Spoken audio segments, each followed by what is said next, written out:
Hi everyone. Okay, so I'm really excited because yes, I just finished the Golden Globes and I really want to talk about it to somebody, and who better else than you guys, the internet, the world. And so this video is really dedicated to one, the Golden Globe intro or opening number by Jimmy Fallon, and then I want to talk about a few highlights, the best either moment speeches of the night, winners, who got snubbed, who I felt deserved to win.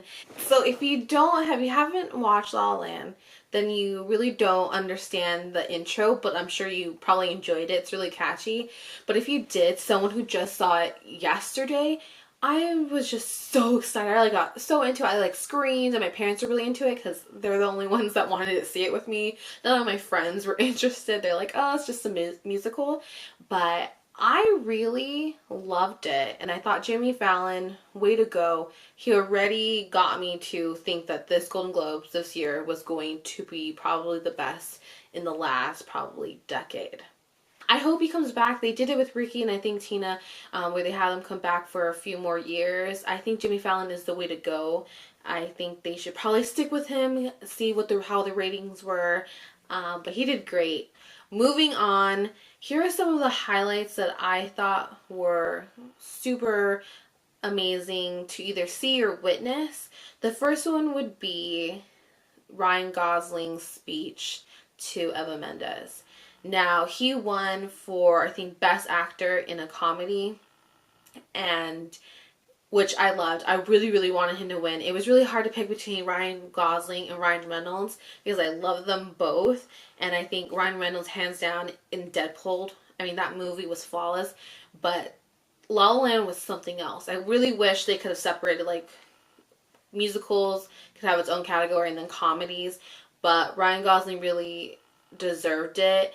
And so one of my first highlights would be Ryan Gosling dedicating his award to not only his wife but his two daughters and then his wife's brother who died of cancer. And it was really a sweet speech, and I think it's amazing that he could dedicate it to her.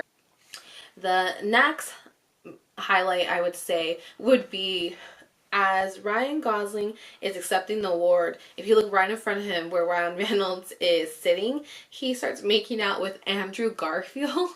And then you just see Blake Lively cheering him on as they make out. I guess maybe Ryan Reynolds was feeling a little bit sad that he didn't win Best Actor, so he just started making out with Andrew Garfield. So that was pretty funny to see. The next moment that stands out is, I don't know if you guys were thinking this, but I'm super obsessed with celebrity couples, and so my OTP kind of real life couple who is not together is Emma Stone and Andrew Garfield. And so I noticed that Andrew was in the front center and Emma was on the table to the side, so they're kind of I think there was two tables in between them, but Andrew Garfield was sitting by Ryan Reynolds and then Emma Stone was sitting by Ryan Gosling. And so a couple of tweets I made was guys, I figured out why Emma Stone and Andrew Garfield broke up. It's because Andrew Garfield is team Ryan Reynolds and Emma Stone is team Ryan Gosling, and so they just never could agree on that, and that's what broke them up.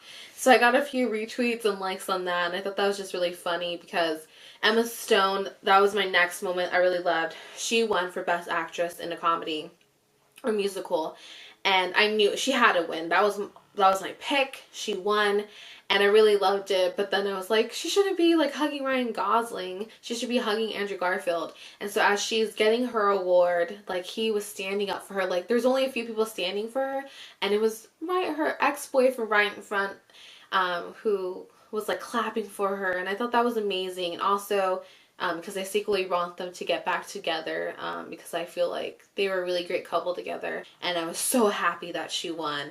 And I hope maybe with Ryan Gosling and Emma Stone, I hope this can carry through to the Oscars. So we'll just have to wait and see.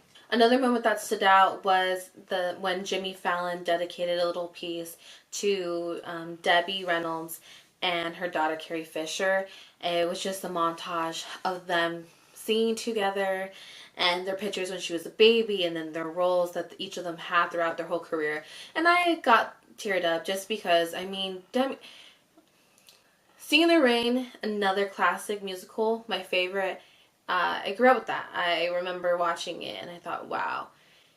it just really stuck into, you know, what's so magical about this genre, and why I continue to keep watching musicals and buying them on DVD, because I feel like, you know, no one really understands musicals, but she was really kind of the pinnacle one of them. But I remember her performance, and I thought, wow, she's so captivating, you know, amongst these, you know, men. She is so powerful. And then Carrie Fisher, I mean, we all know her from Star Wars and playing Princess Leia, but also she was, you know, in When Harry Met Sally and all these different roles, and she was so witty in real life and in her movies, and so it's just so unfortunate, you know, them that they died, you know, within of a day of each other, and so I thought that was so nice that the Golden Globes was able to honor them tonight.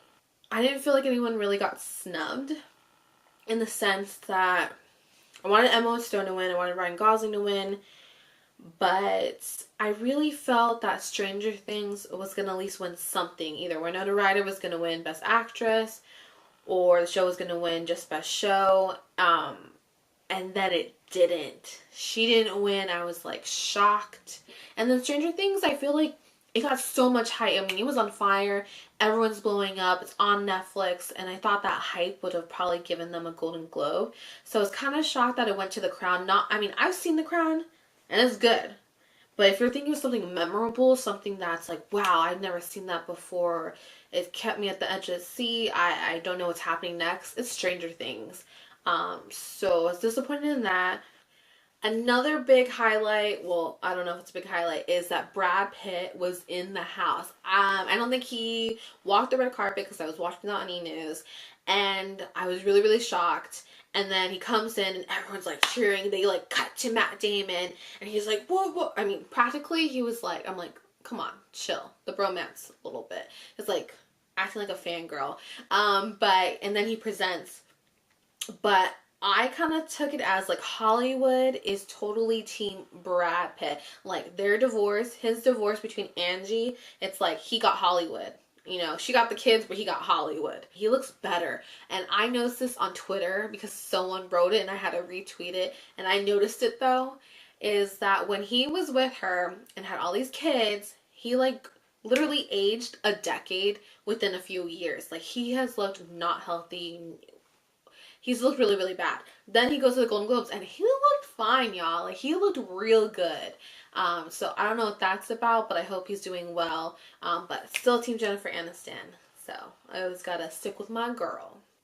Another brief highlight was that Leonardo DiCaprio was also in the building, which I was super stoked about because he did not walk the red carpet again. And so I just love him so much. He's like my favorite actor in the world. My first like real life like first crush on a movie actor.